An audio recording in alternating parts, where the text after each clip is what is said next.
So, hello guys, this is the Obsidian Helmet. Yeah, this is gonna be my first YouTube video ever. I had to delete the original video because, my phone decided to stop working. Well, let's put it this way. I'm recording on a phone because I don't have anything better to record with. I don't have a computer, so I can't edit this and add in title cards. This was going to be a Minecraft channel, but I can't find a good screen recorder without any roots, so I'm hoping the money I make off of doing this is going to provide some way for me to make the videos better, so I can in turn get more money from doing this and actually make it a viable career. Well, on to the review of the Amazing Spiderman 2. I have not seen any other movies in this reboot franchise. Gwen Stacy dies in this one, like she's supposed to. Let's talk about her death. I laughed so hard when I saw this. No, I'm not that kind of heartless person. I do care about people when they die. I wasn't laughing at the fact that she died. I was laughing at how she died.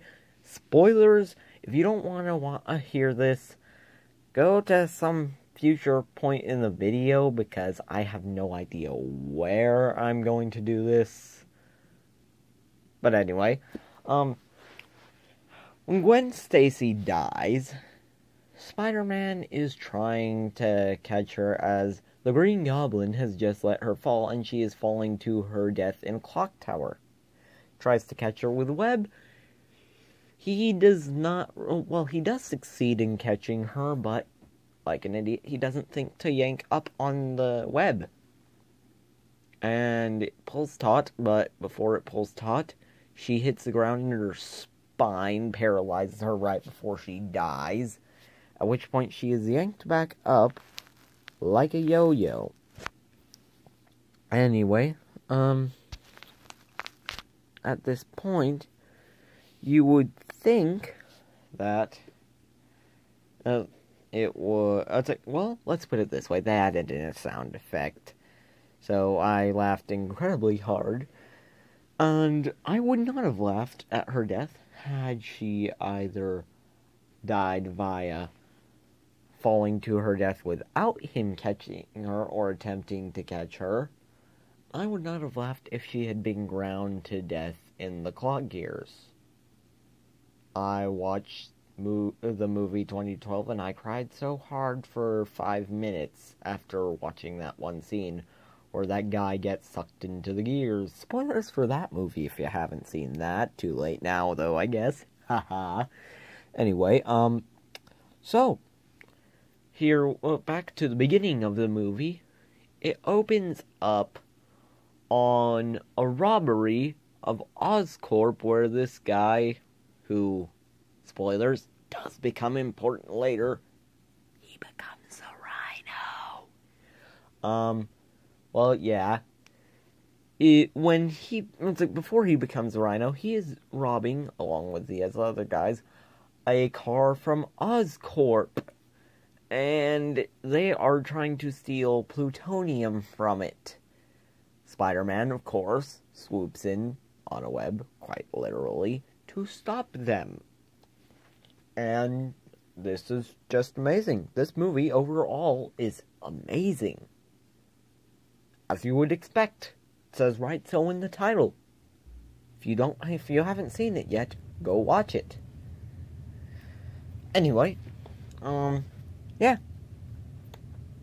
It is pretty good, but anyway, as he's saving her, not her, I'm not talking about that scene anymore. As he saves her,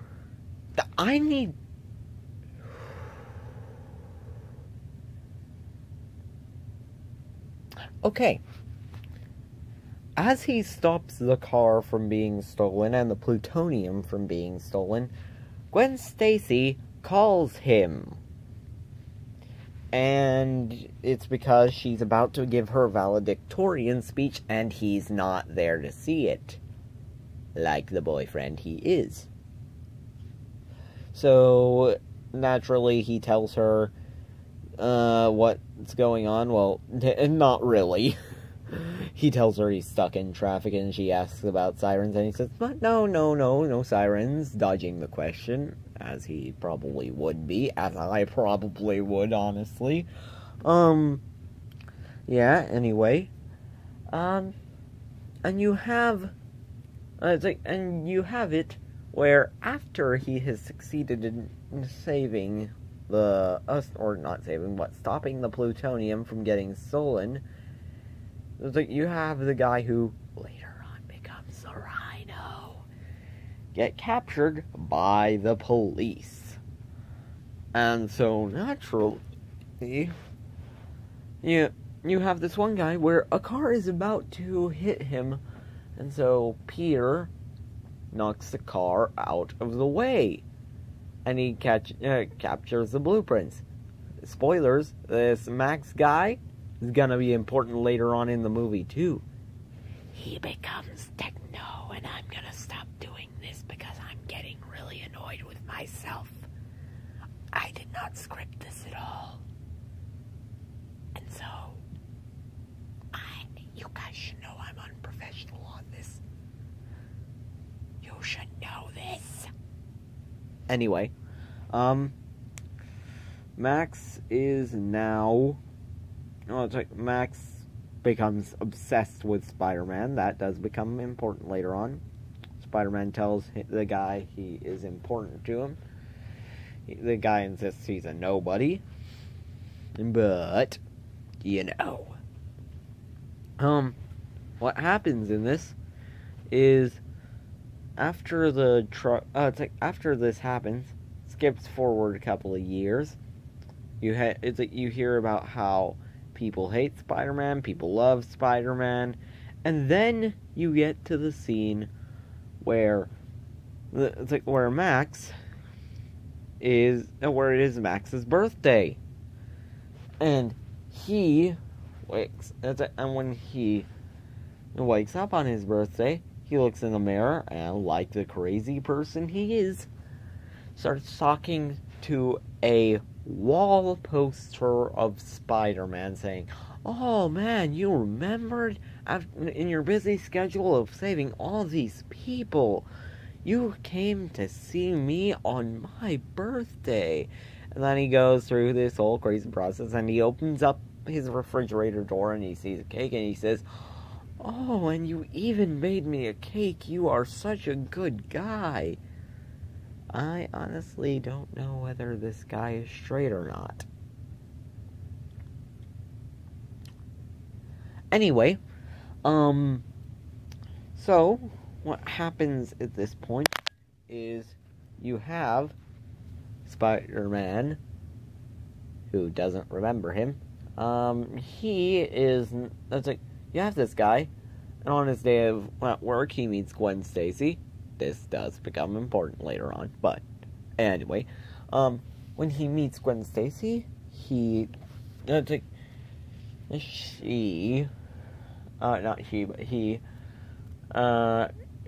offers to help her out, and at the end of the day, he gets he is told to stay behind and fix an electrical problem. So he goes and does it, and when he hooks up the electrical problem, suddenly an explosion happens, and he's still holding onto the connection, and he falls into an electric eel tank, and as far as you know at this point in the movie, he dies. Because, everyone needs to die. Such a great concept. Anyway, after that, you have, he is pronounced dead, and the Oscorp company tries to cover it up. And now you see that Harry Oswald, you remember good old Harry, he became the Green Goblin because he wanted revenge on Spider-Man for killing it. Oh wait, no, that's the wrong movie series. We're not talking about that one.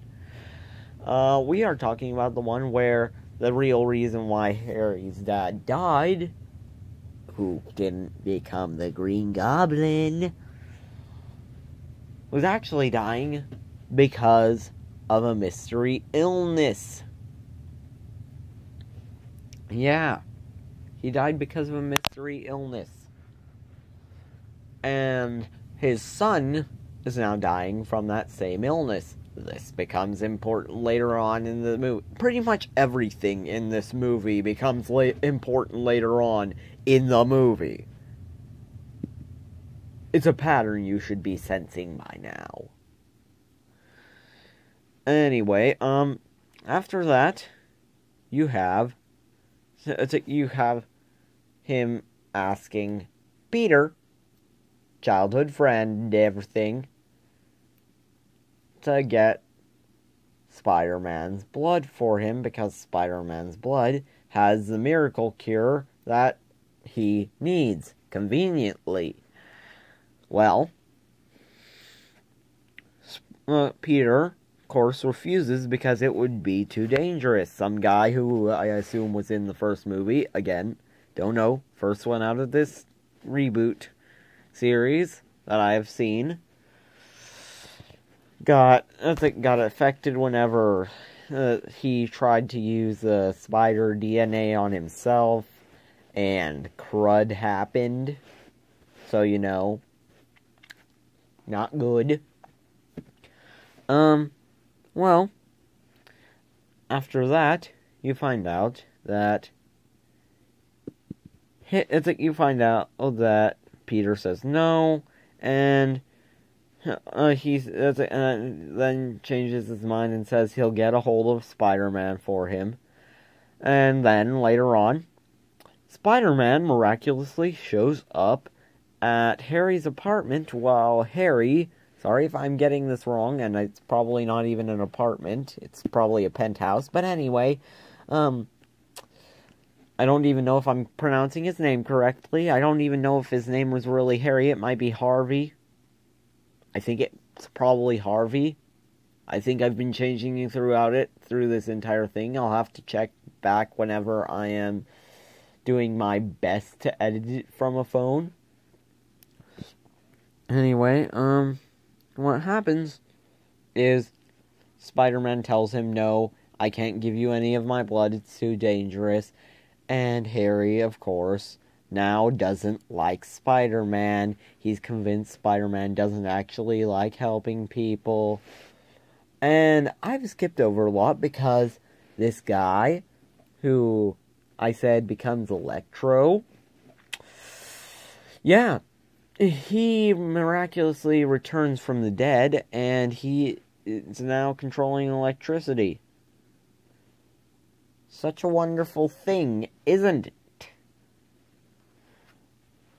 But, yeah. He's back.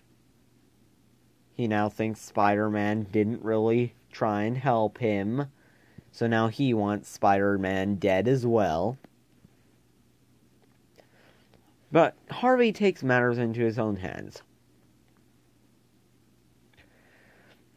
And when he does take matters into his own hands, he was an idiot.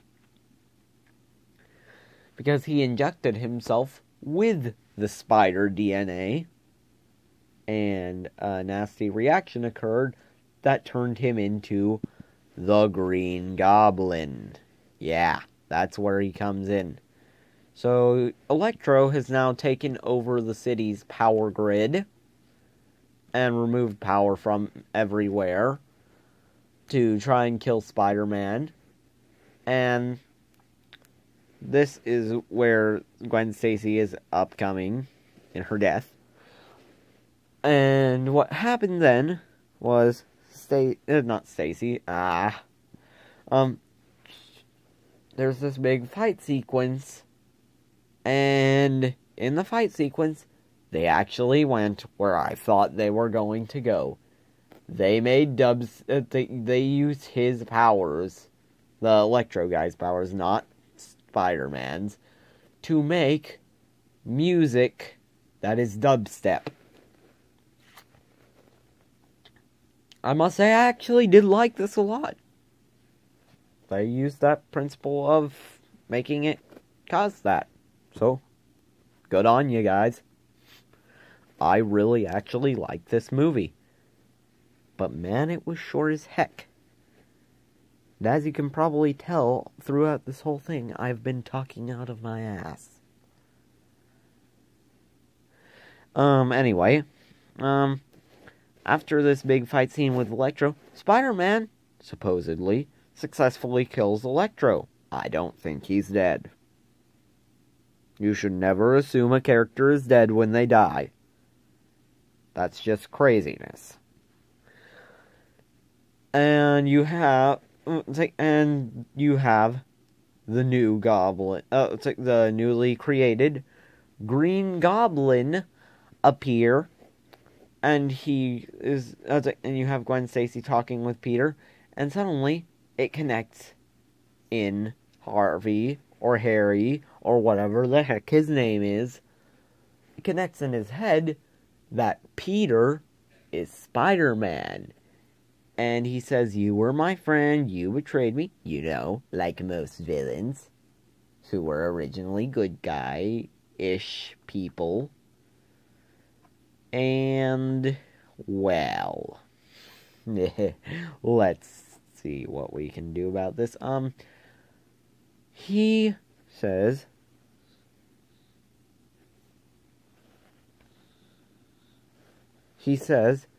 that Peter, since Peter took something from him, he's going to take something from Peter, and he picks up Gwen Stacy. This is where she dies. There's this big chase sequence, and Peter tells Harvey or Harry or whatever the heck his name is, can't remember it, he tells him to let her go. And so he does. And while they're in the clock tower, Peter tries to save her, but he fails, of course.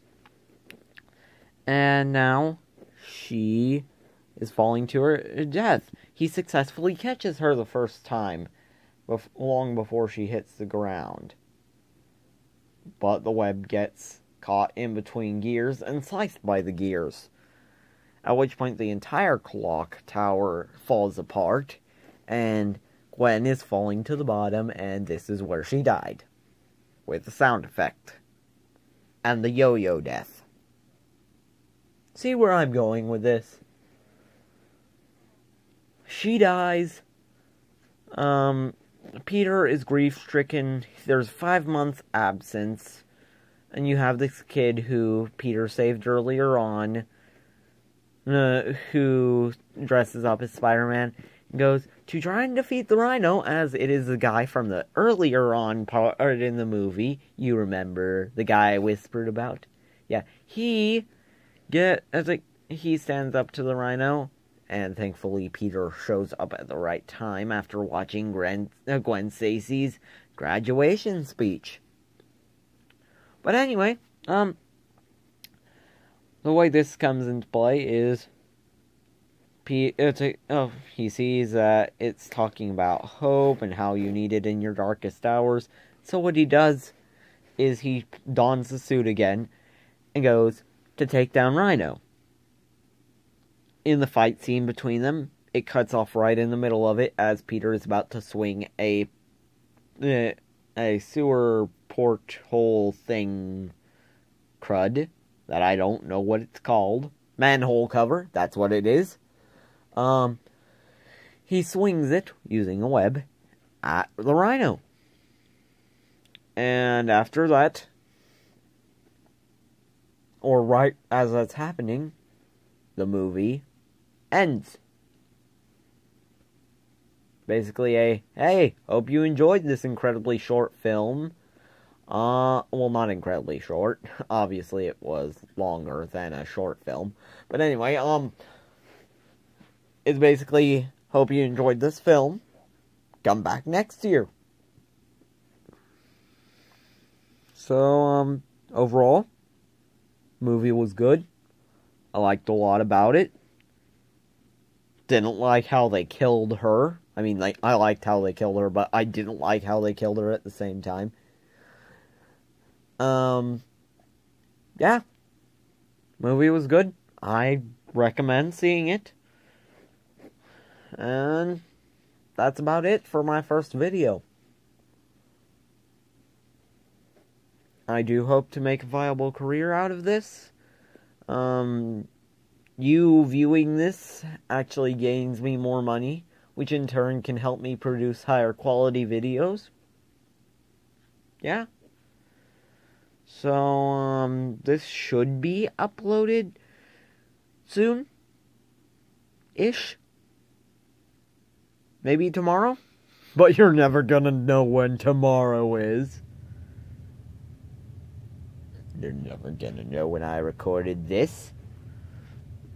Ha!